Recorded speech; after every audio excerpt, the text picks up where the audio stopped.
bring their capes. I'd like someone to send a marching band to wake me up at 2:50 in the morning.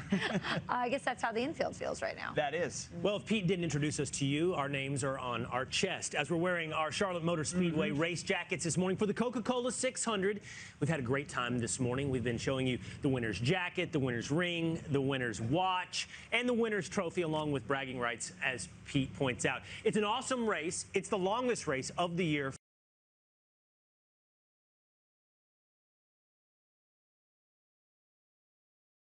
for NASCAR, but it's also a special race in that it's honoring Memorial Day. Every car that you'll see this weekend from the Charlotte Motor Speedway will have the name of a fallen service member across his windshield. It's a day to remember why we celebrate, why we have the day off, what we should be remembering here on Memorial Day. Yeah. I mean, we joke around. I feel cool in my jacket. You know, as close to Top Gun as you can get in NASCAR. What's that, Days of Thunder? That's what I feel like. And it is great, and we are celebrating, but you look up at the logo right next to the Coca-Cola 600, and it's Memorial Day weekend, honor and remember. As you said, Will, the car right behind us has a Marine Lance Corporal on the hood. He was killed in Iraq in 2006.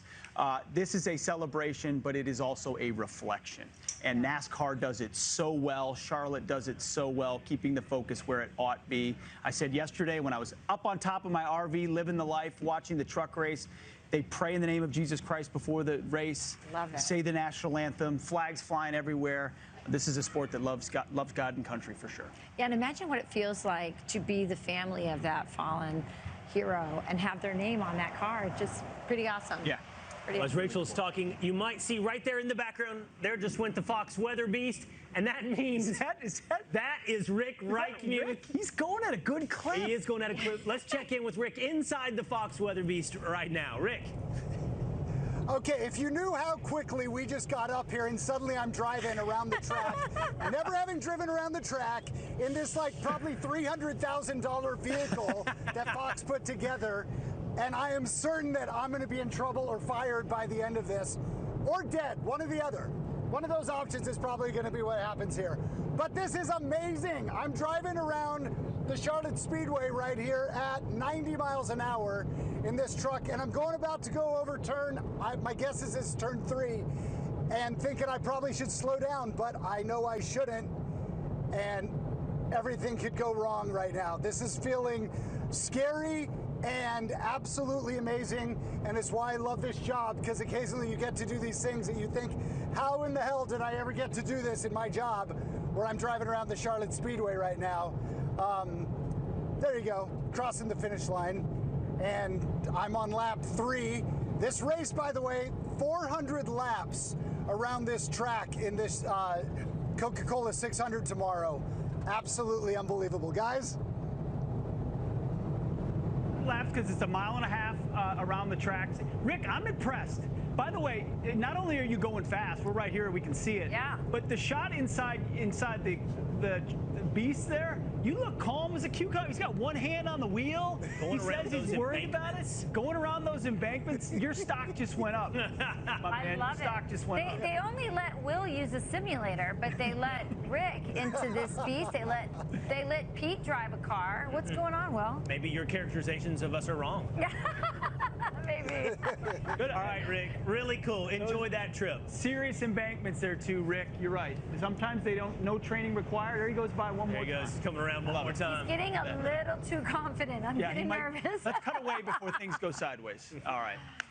Well, again, thanks for being here with us. And as we do on Fox and Friends, one moment we're talking about something light, and another moment it's tragic, and that's what we're dealing with right now with a Fox News alert. New revelations emerge over the horrific school shooting in Uvalde, Texas. Officials admitting they made errors in their response. Senior correspondent Casey Stiegel is live in Uvalde, Texas, and he has more details. Casey, good morning.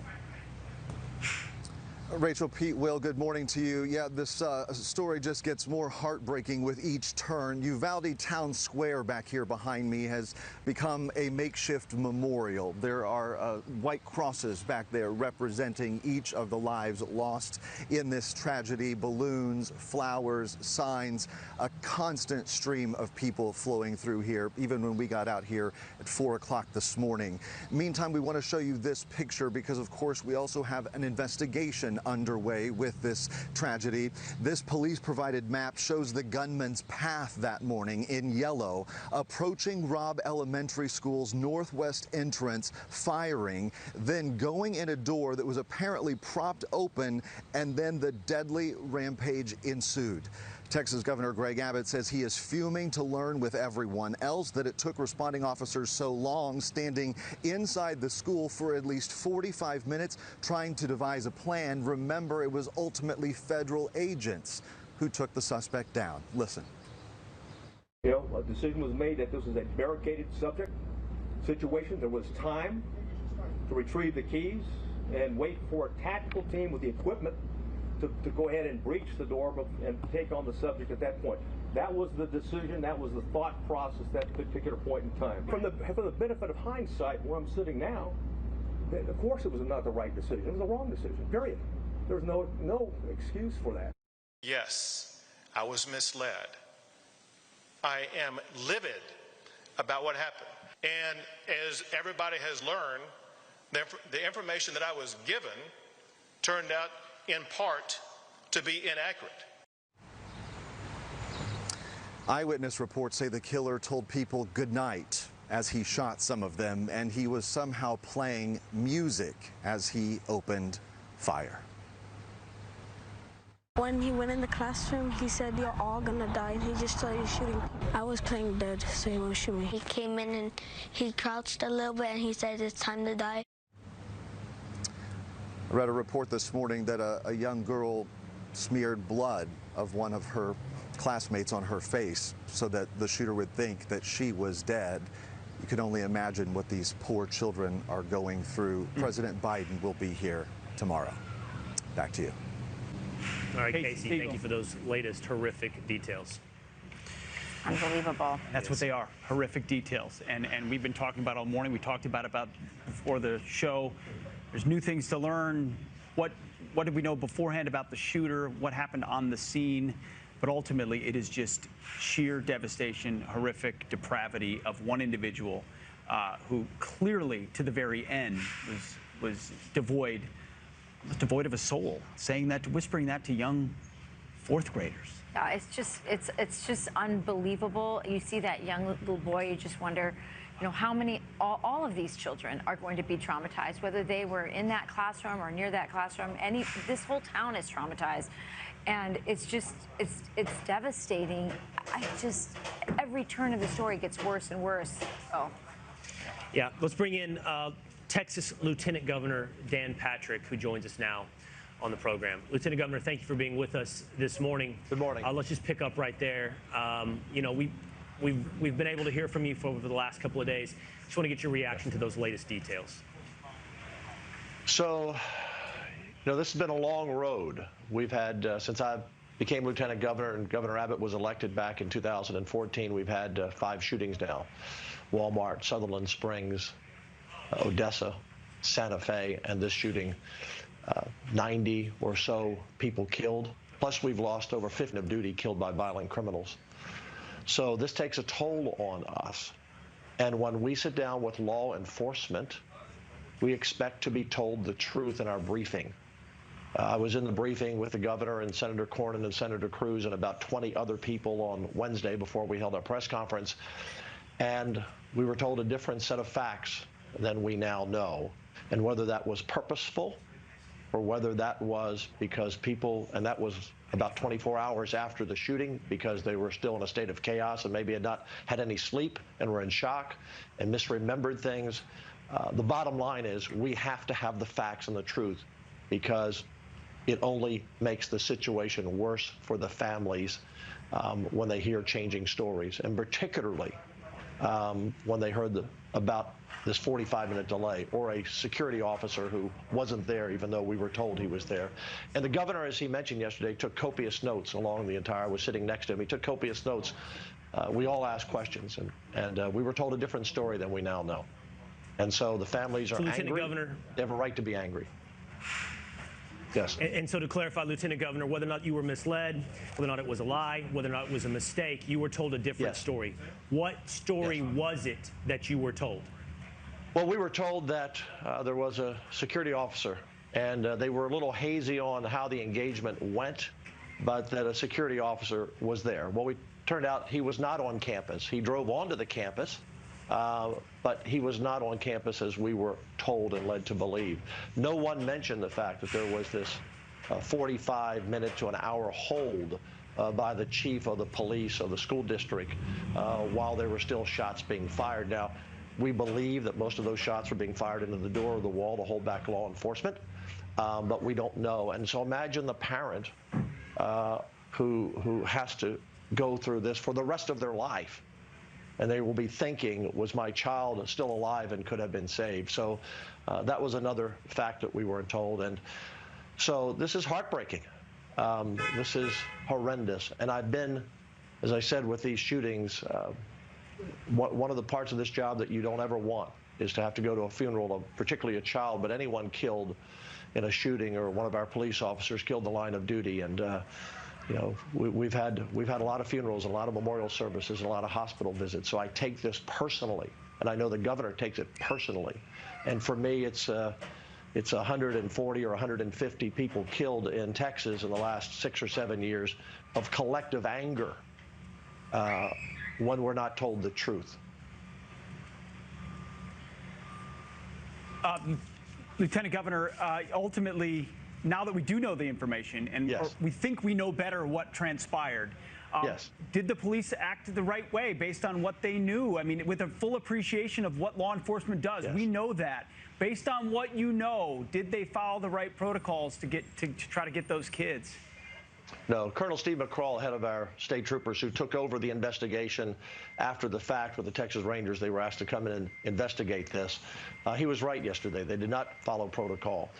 But let me be very clear about something. Were wounded. No one left the school. They hunkered down in the hallway, about 19 of them during this time, so that he did not escape anywhere else in the school. So these policemen did the right thing at the beginning, and many wanted to go in. And the police chief, look, this is us with the rest of his life, but he was in charge. He was the incident commander. He made that decision to hold. And again, he'll have to live with that the rest of his life.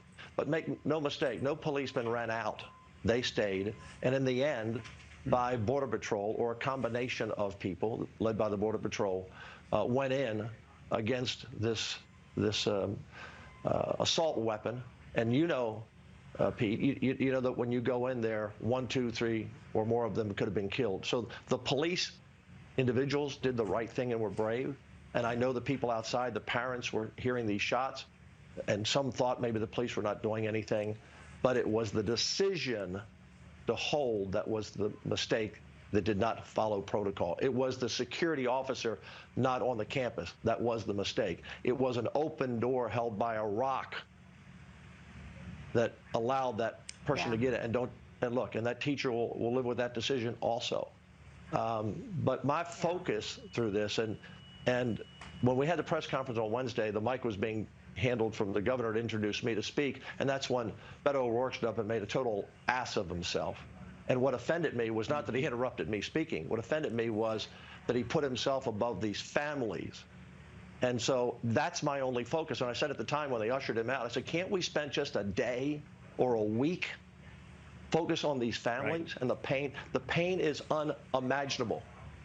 I've been there before with these families. It's unimaginable. As my pastor once said, when you go to these events, there's nothing you can say. There's nothing I can say as lieutenant governor to heal that pain. You just are there out of respect. And that was disrespectful what he did. And so I canceled all my events. I said, I'm not doing any more campaign events or fundraising for a couple of weeks. We just put all this aside. Our only focus should be on the families. And what has made this worse for these families is the changing of the facts almost on a daily basis. And there has to be accountability for it. Well, there has to be accountability, no question about it. We have to learn the lessons. Some of the lessons we learned from past shootings, it didn't seem like we learned that. Maybe we finally will. Is there going to be accountability for those officers who the governor says misled him? That will have to be all sorted out, and that will be those are going to be local decisions made by the school district or that will be handled there. And again, I want to separate this out. The police that went in were brave. The police that were on hold were following their orders. Eventually, someone in and said, "It's time to go." Decision, and that decision can I just say cost lives. Yeah. Lieutenant Governor, can I ask you really quickly? I find this piece of information, you have direct access to information that we do not have. Yes. But I hear you saying there's fog of war, there's a lot of brave officers ready to go in. The police chief in Uvalde made the call to hold back. There are reports he didn't know if there were children alive still in the room. Right. He didn't know if it was a hostage situation. But we've heard reports of these 911 calls coming from inside the classroom. And again, you have information we do not have. Were those 911 calls not being relayed to officers on the scene? Did that Uvalde police chief not have access to information that there were children alive in the room? Well, we still don't know that, and the interviews are still going on. One of the problems we have across America is different police are on different bands, and whether they got that information directly or not. But the truth is, it doesn't matter. They should have gone in. They should have already been in at that point. That's the point that we're making here. He viewed it, and this was not the Uvalde police chief. This was the police chief of the school district, a 6 or 7 man department. Okay, did he have the experience to make that decision then? He was the incident commander. It was on his campus, and that was the key. After the Santa Fe shooting, we put in over $100 million into hardening our schools, into metal detectors, into the doors. That door, when it was finally shut, it did not automatically lock. And we put in the funding for schools to do that. This was a different kind of lock that had to be activated, apparently. And we train our teachers to carry if they wish. Look, we've got about 9,000 campuses in Texas, 1,200 school districts, 5.5 million kids in public schools. We left these decisions to be optional by the school districts. But the point is that no matter what we do, and we should have one entrance in and one entrance out of every school, it should be bulletproof glass on the front, a vestibule, another bulletproof glass, and that's what should happen. And so when the doors are open and police don't follow protocol, these things happen. But I joined the governor. I'm angry. It should not have happened, but my focus is on the families, and that's what we have to focus on, is healing them during this time and put politics aside. Lieutenant Governor Dan Patrick, thank you for your time. You're right. Ultimately, you want cops charging, and for some reason that didn't happen here. Thanks for your insight. God bless you. Appreciate your time. Hop behind the wheel with a racing legend. Hey, Seth, you get to drive real cars. I get the simulator. Let's take a lap. Ease off. There you go. Oh, ease off coming into there? Yeah. This could be a good lap. You might have a new driver, Richard. Oh, you just keep on it. You got it. I'm going sideways. I'm going to cross. There goes your front end. And I'm on pit road. Yep, that's another. Oh, I turned it over sideways. That's not how the track is supposed to look. That's your car upended, and that is racing owner and former NASCAR driver Richard Childress, who's sitting here on set with us. Good to see you again, Richard. Yeah, good to see you again. Hey, we had some fun yesterday. You cost a lot of money. If that would have been a real car, you were on your side at the end of the day. You ready to put me behind a race car? Yeah. Out here on the track? We'll give you a try. You're going to give me a try? Yeah. That would be a lot of fun. I know my co-hosts get to do it. It was really cool to come out to the campus yesterday. So Richard's a team owner of 4 teams, 2 Xfinity, 2 Cup Series teams. And I got to see the whole operation behind the scenes, how many cars you're preparing for the races coming up and for tomorrow right here at Charlotte. Yeah, we were, you called us at the right time. We had cars in the blue light scanner. We had folks up there working on the command center. We have so much technology today in the sport. We get 20 minutes of practice. So when you get to the track, you really have to be on it. 20 minutes to practice, 10-minute pause, and then you go qualify. So the simulator, like you were in, our drivers use them constantly. We have one here. We have one at GM. And it's an important tool. The technology in this sport has went so far. Oh, Richard's got 400 employees over at the campus. And, I mean, it is engineering and technology. You say, I want to clarify these terms because you throw them around, but blue light scanner, that's you GPSing down the car to a hair of a measurement. And just the command center, all the information coming in for race day. So you've had this perspective. Look, you've been behind the wheel. You're a racing legend on and off the track. What do you think? I know you've got Austin and Ty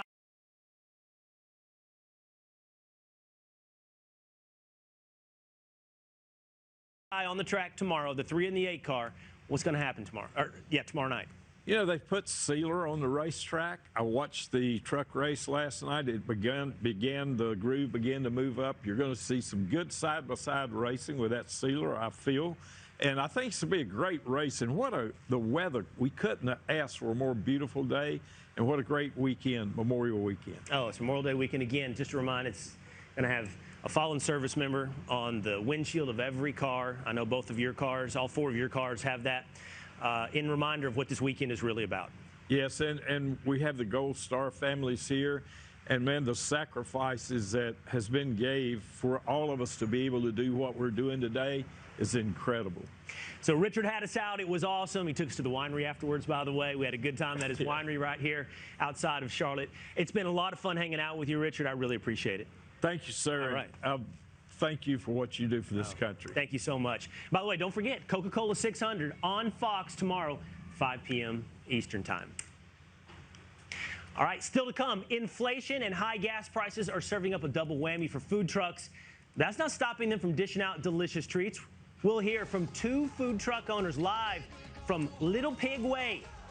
These 2 are the kind of special people that you'll find here at the Heroes Honor Festival. We say it all the time. Thank you for your service. We put our hand over our heart for pride, for our American flag, for our country. But I think 9-year-old Serenity here has outdone us all because she has this goal to meet as many veterans as possible. Serenity, thank you so much for coming on. She's with Grandpa, who also served. Grandpa, thank you for your service. So why do you want to thank so many veterans? Because they really just weren't treated nice when they come home. Yeah, and how many have you met so far? You might want to ask Grandpa that. Grandpa? Up till this weekend, 3,500 in 3 years, and she met 300 last night in a little over an hour. Oh my goodness. And what is the goal of meeting all of these veterans? Are you trying to raise money? Are you just trying to make them feel good? I'm raising money so that they can actually go and see their memorials in Washington, D.C. Do you have any favorite veterans that you've met? This Grandpa here?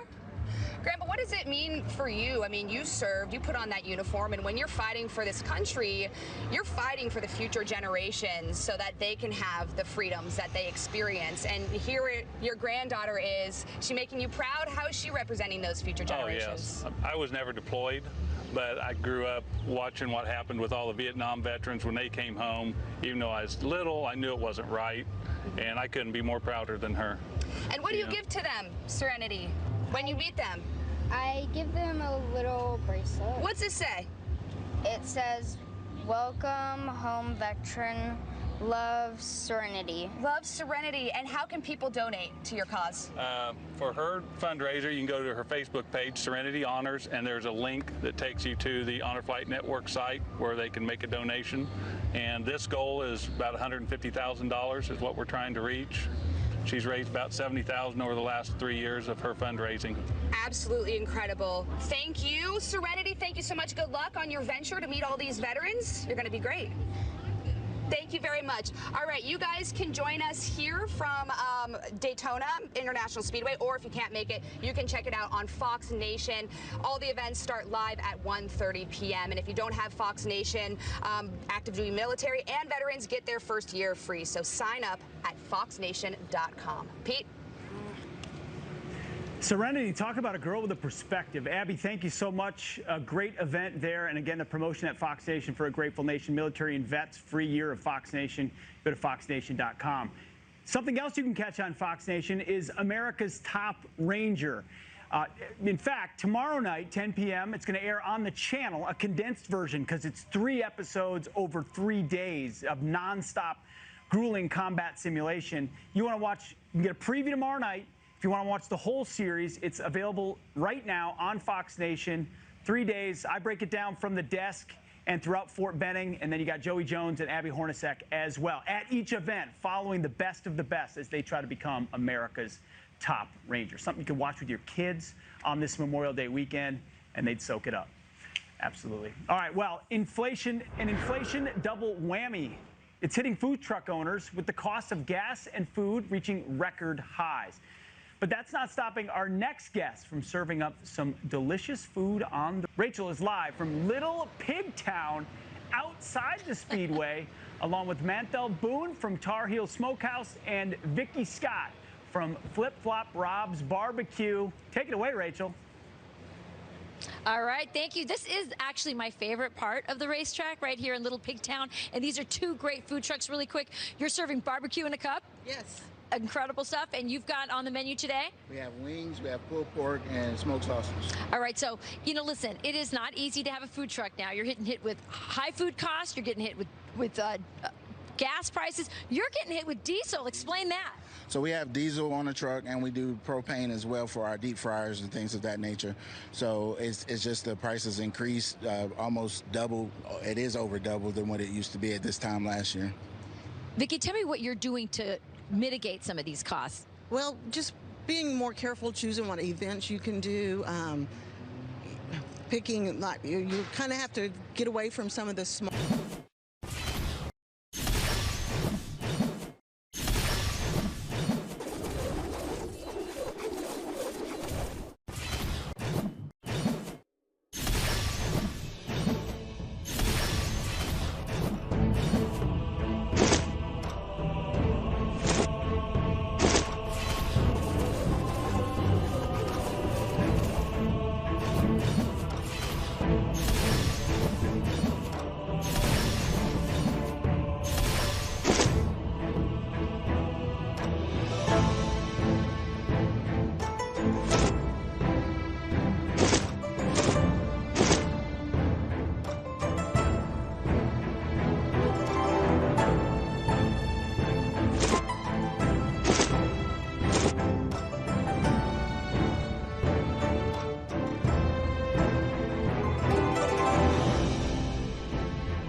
Mỹ Nhân rất